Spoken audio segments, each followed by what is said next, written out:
How's it going? Here we are in week two for critical reasoning.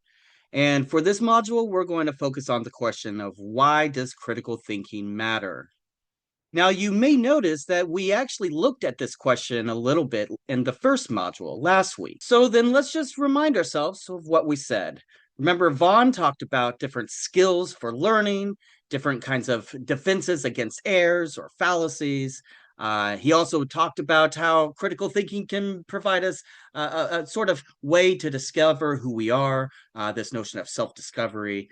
And it also gives us ways to handle and deal with the fact that we're living in something of a post-truth environment, how society seems to, not really care too much or at all about things like facts or what the truth actually is. So Vaughn talked about that in some detail. We went over some of those issues as being different reasons that one could give for why critical thinking matters.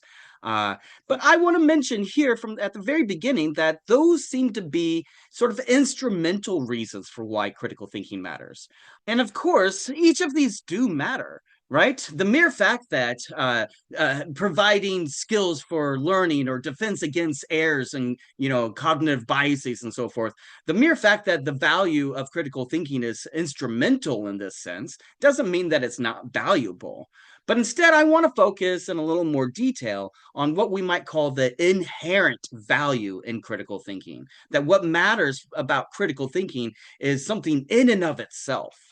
Now, the other thing that I want to mention at the beginning is we also saw in the reading by John Simmons, chapter 1.4, we noticed that there was this question about whether it's morally wrong to be irrational, whether it might ever be morally wrong to think uncritically. And if you recall from that reading, he talked about different cases where this happens. Maybe you're interested in astrology, or maybe you like to read your horoscopes, or maybe have your palms read. There's probably lots of different superstitious ideas that you might classify as being irrational in some sense, or not really thinking critically about what's happening. And you might think that's fine. That's sort of like a kind of entertainment, something that we do just to pass time, or just something that we enjoy.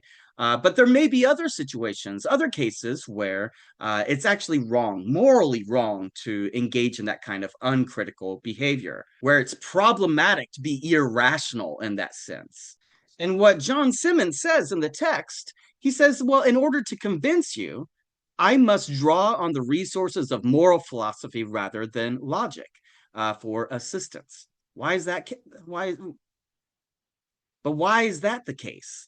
He says, well, this is because logic and other formal methods by themselves will not give you reasons to be rational.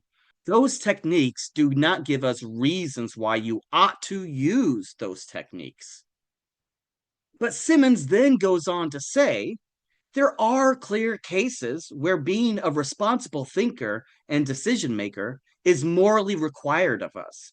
If the irrational person cares about their moral obligations, and of course, someone may not, well, then one can point to some situations where deliberately failing to reason well is unethical, right? What kinds of cases does he have in mind? He mentions a couple, but one case I think that's pretty obvious is when parents make decisions about their children, right? In fact, he actually uses a very interesting case.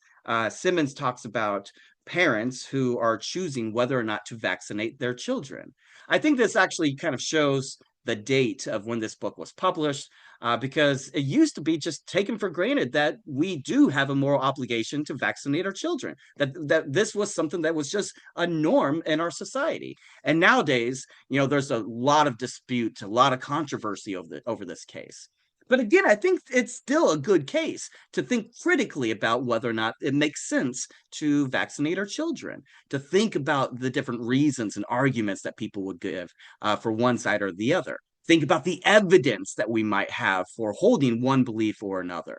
Right. This I think is central to being a good parent, to having an obligation to protect your child from potential harms, as well as the social obligations you have to protect other children and other families from potential harms. So those are some of the ways that we've thought about how to answer this question of why critical thinking matters in the first place that we looked at last time. Now what we're going to do is we're going to move on to talk about the intrinsic value of education. And when we do that, we're going to look at whether or not using AI could cause cognitive decline and what that might actually tell us about education, the value of education itself. And then we're also going to look at a particularly interesting historical example of Hannah Arnett, and specifically her view of the banality of evil. And then in doing so, I want to focus in on how critical thinking is really at the very core of a good democratic society. How without critical thinking and critical engagement as a kind of social behavior, that really democracy kind of falls apart. So you might think that these are, issues that are interesting, but it's not immediately obvious how they all connect together. And so what I want to do, and throughout this particular module and this video, is I want to offer an argument to try to show how these things are connected. So what that means is I'm going to try to show you, I'm going to try to convince you that good critical thinking is epistemically responsible, that that's the epistemically responsible thing for you to do. Certainly as a student, someone in college, that you have an obligation to do so. In fact, I'm going to try to show that when you fail to do so, at least in most situations, this would be epistemically irresponsible in important ways.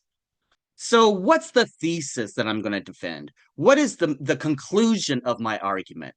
Well, my thesis, what I'm going to try to convince you of, is that you have a social obligation to think critically. That's my goal. That's what I want to argue for. That's the main contention of what follows.